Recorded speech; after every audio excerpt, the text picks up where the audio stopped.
Welcome back. Views, interpretations, and opinions expressed are not advice nor official positions presented on behalf of any organization or institution. They are for informational and entertainment purposes only. Now, join Ryan and Peter for another episode of the Tracking Wisdom podcast. Good morning, everybody. I'm Ryan. I'm Peter. And today, we're going to discuss something called the multi-thread model.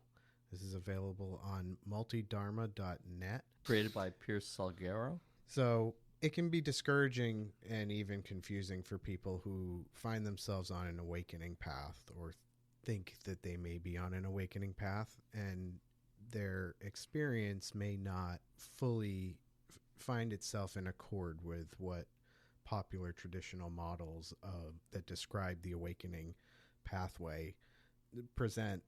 In one example is maybe the conflict between this sense of emptiness versus oneness, and how that it kind of has a discrepant feel and sense to it, but some people experience an overwhelming emptiness versus oneness, and that if the model or the pathway that you're following or investigating describes emptiness in a way that maybe feels like it's a requirement in the pathway, that might cause somebody to be discouraged if they're not experiencing that, or even find some confusion in what that means. And so today we're going to talk about the multi-thread model and how it presents a pathway that is a little bit more open to what any one particular person's pathway may be. And so that's what we're going to discuss today. So the idea of the pathways and in the way it's presented on multidharma.net is that these models are like maps, and maps inherently have strengths and weaknesses, and their purpose, their utility is in adopting a map that will give you the strengths that you need in that moment, and where the weaknesses may not impact your use of that model. And so traditional models, in the way that they've been presented historically, often follow stringent or very specific pathways of experience that one can expect on their pathway to an enlightenment or an awakening, and that may not actually be present in everybody's experience. And also, traditional models tend to use descriptions that seem more like waypoints and steps or stages rather than a continuum of experience or a spectrum that allows for a variety of nuance in what somebody may expect. So for the threads model, how is the threads model different, Peter? Well, it's designed not to map an expectation and lay out a path, but it's really designed to be a tool to describe your own path. It's designed to be applied to one's own personal experience. It's a way of thinking about mapping an awakening experience. Just to expand a little bit on the idea of maps and limitations, the website gives 3 or 4 examples of different projections of maps. Like there's the Mercator projection, there's the polar projection, and each of these maps are useful for different things, whether it's, navigating a ship or describing weather patterns. Or so, there are different times when the different types of projections are more useful. The Mercator projection removes the distortions so that you can draw a straight line between 2 points and you can use it to navigate. But that creates other distortions which won't let you do things like, and I'm just saying, for example, weather patterns or something like that. Some other application that you might use a map for would be limited by a certain type of map. And so the threads model is useful for mapping your own experience when you find your own experience doesn't align with the traditional map.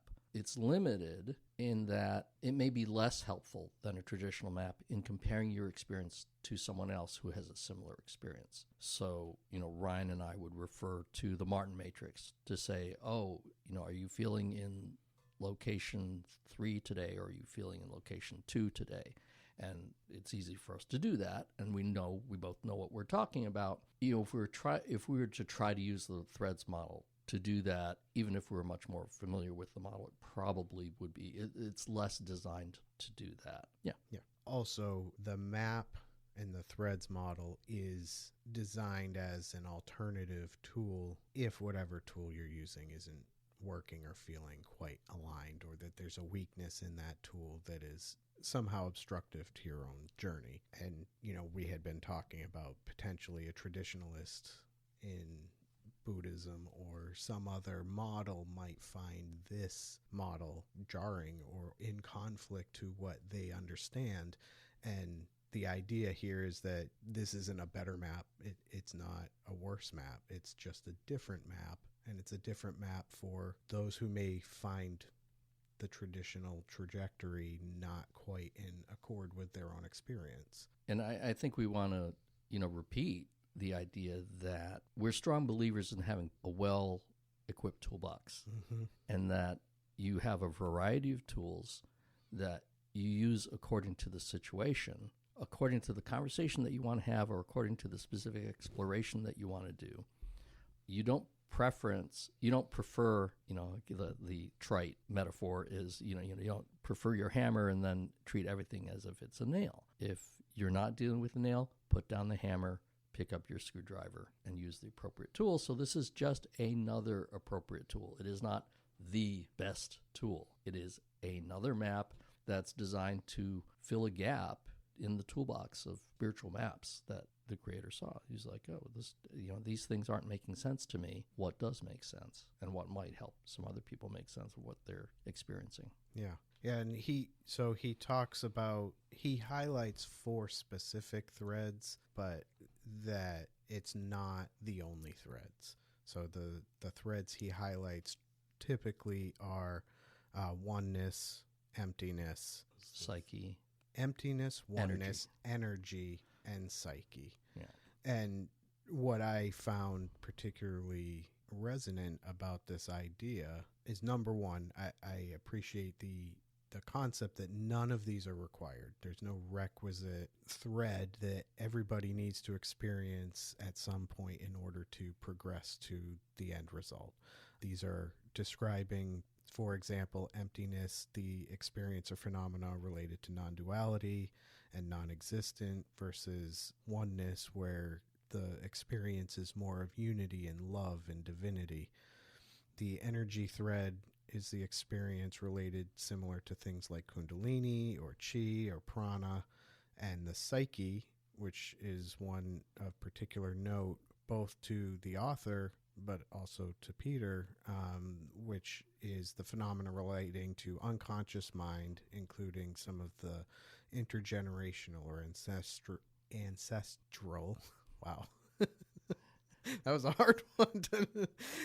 Trauma and sociocultural issues that can come across, as we have described, as conditioning.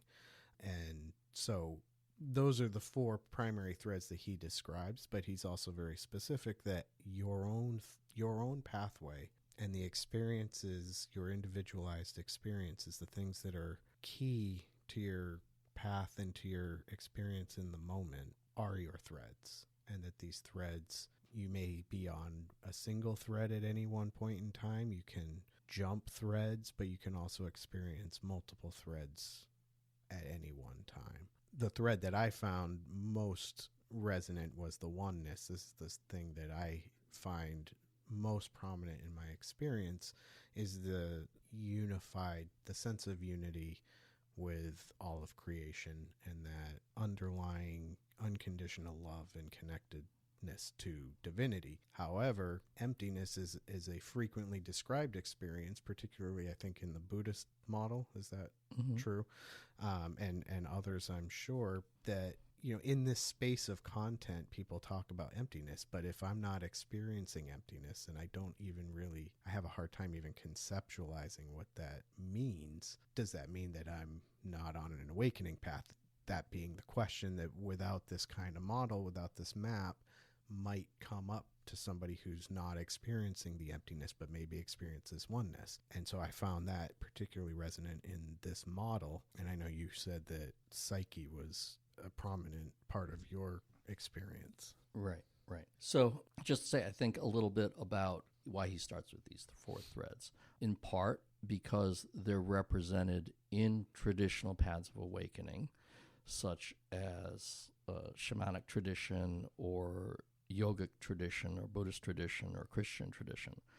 And also because in his conversations with people on awakening paths, these are common experiences. But, as Ryan said, I think the really key feature is that none of them are requisite. And he allows that you could experience more than 4 threads in your path, or you could experience your entire awakening path on only 1 thread. Now, that's less common, but it's not impossible. And I think the limitation of a lot of traditional teachings, and we always come to this, but there's a question as to whether is it a limitation of the teaching or is it a limitation of the teacher, right?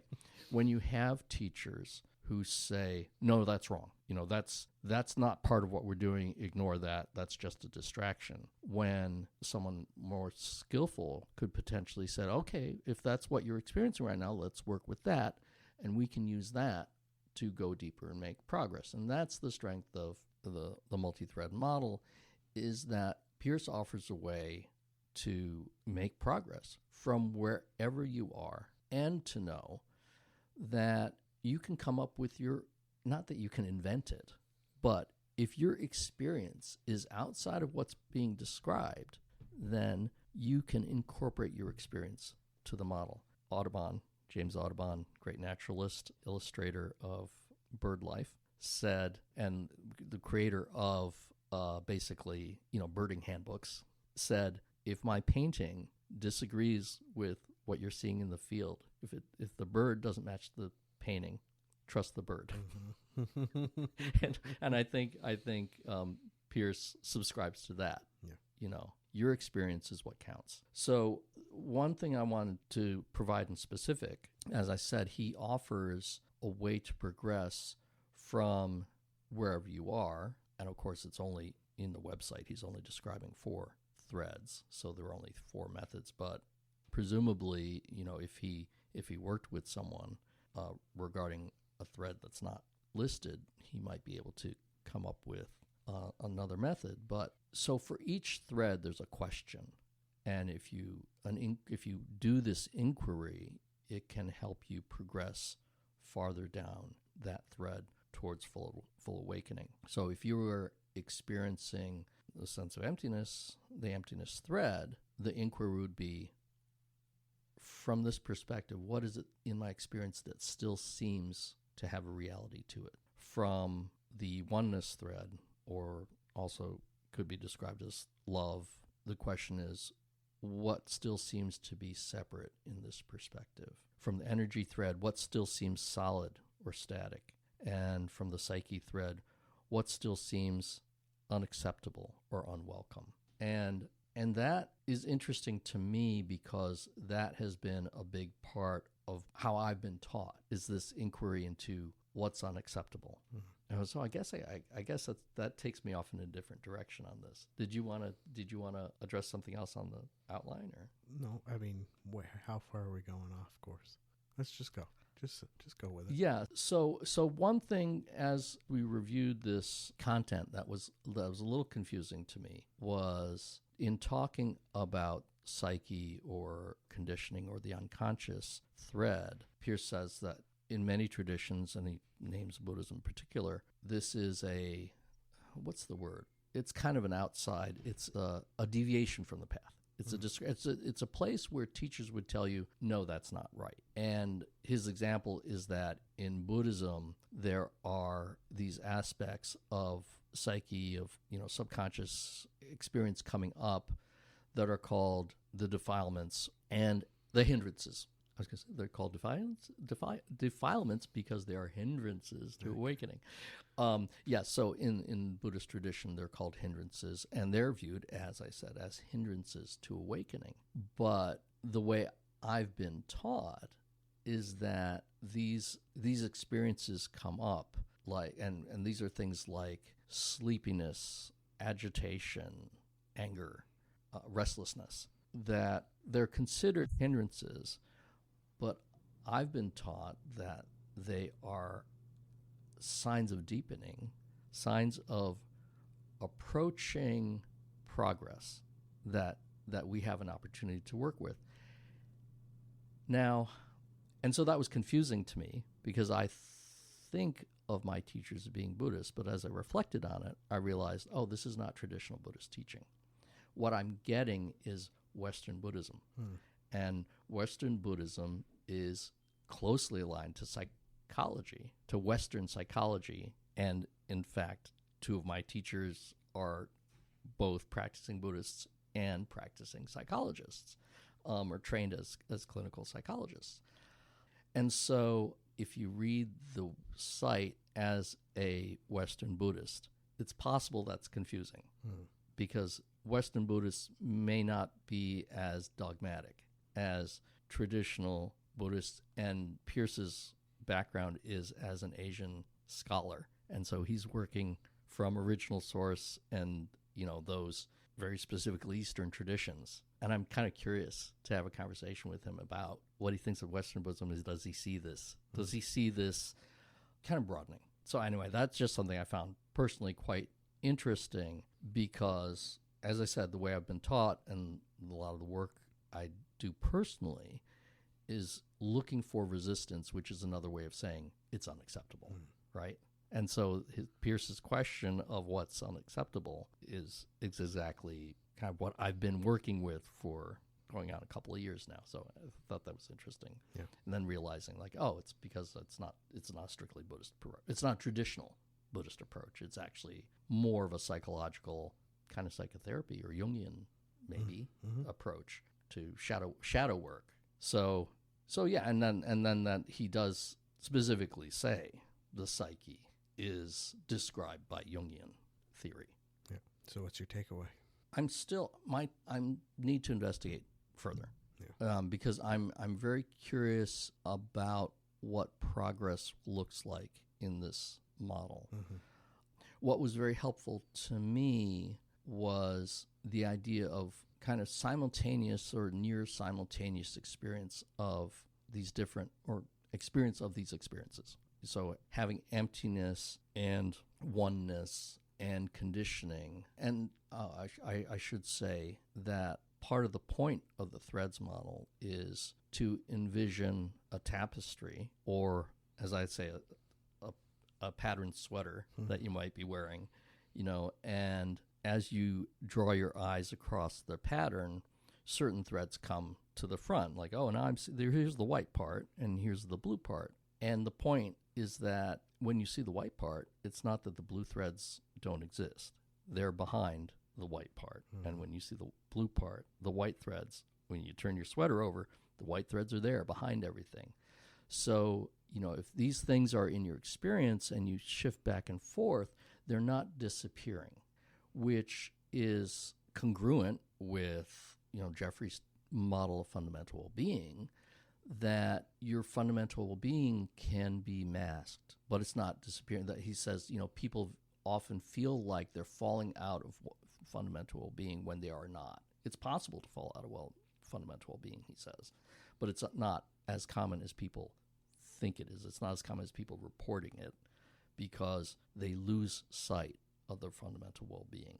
And, from a Western Buddhist perspective, Tara Brach talks about seeing the gold or the inner wisdom or the true self, and that this can be obscured by your daily experience or, your conditioning when a driver cuts you off and like, where'd my Buddha nature go? It's not here at all. I'm just in road rage. And it's like, no, your Buddha nature's still there. It's just obscured by your immediate experience. And so I liked the way that the threads model showed that somehow thinking about the multi-threads, and for me in particular, holding these three threads together and just knowing that they're kind of there in a bundle in my life, and that as I go through time, I see different aspects of it, different parts at different times.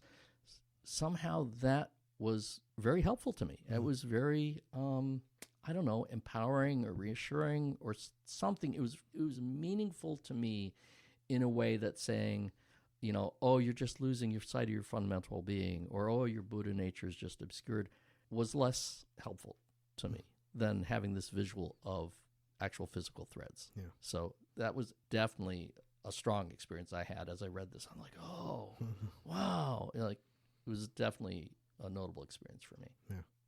Yeah, I found, so we mentioned that it was a potential weakness of this, but one thing that I found useful in conceptualizing the awakening experience in this way was, in fact, the absence of stages and steps and progress, and being able to kind of point to, oh, I'm here in this area of the journey.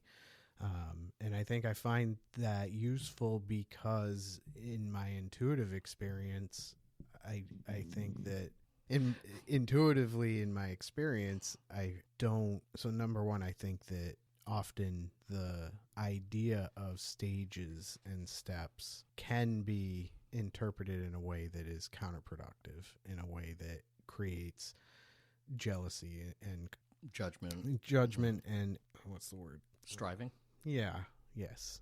Like, I should be here. Right. I want to get there. Yep. And and I think that for me, because I feel like the experience is very fluid, conceptualizing it in this way not only aligns well with how I intuitively kind of experience the movement throughout the path, it also kind of alleviates some of those shoulds, and that can even be like, oh, you know, a pompous thing, like, oh, I'm here, but then if the experience changes in a way that maybe seems like you're falling back, then you exactly. And I think that my key takeaway here is that, at least in the way this model describes the pathway, you're exactly where you're supposed to be, and what you're experiencing is exactly what you should be experiencing. And if you think you're on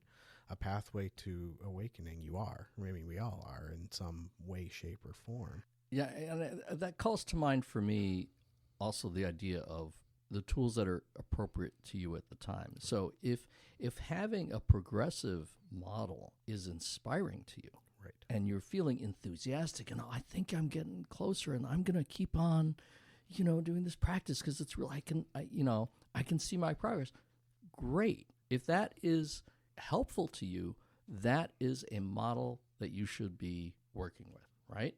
And then when you're feeling discouraged with that, you know, it's not going the way you want, maybe it's time to pick up a different tool and look at the multi-thread model and say, yeah, everything's still okay. I can progress. I mean, this is something I find curious about the model, is he gives these questions as how to progress, but he doesn't describe what progression is. Like, well, how do I know when I'm progressing?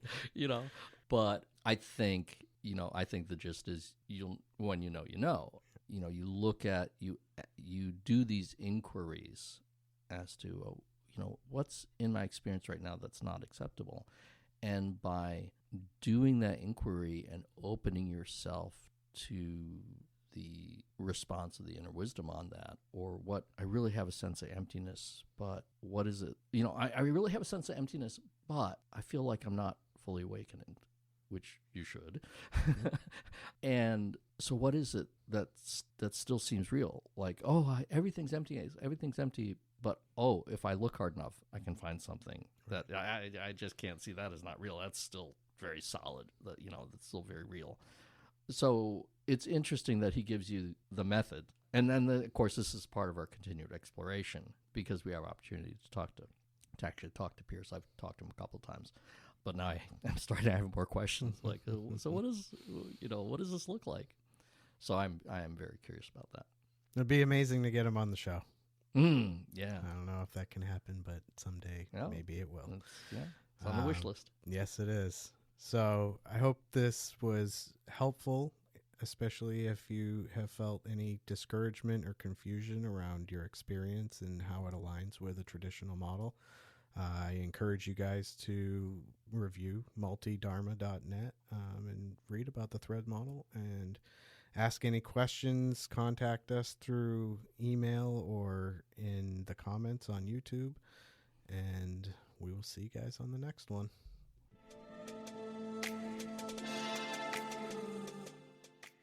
Thank you for listening to the Tracking Wisdom podcast. Join us next time as we continue the discussion. Don't forget to follow us on Facebook, Instagram, and YouTube, and visit www.eth-studio.com for more information and content.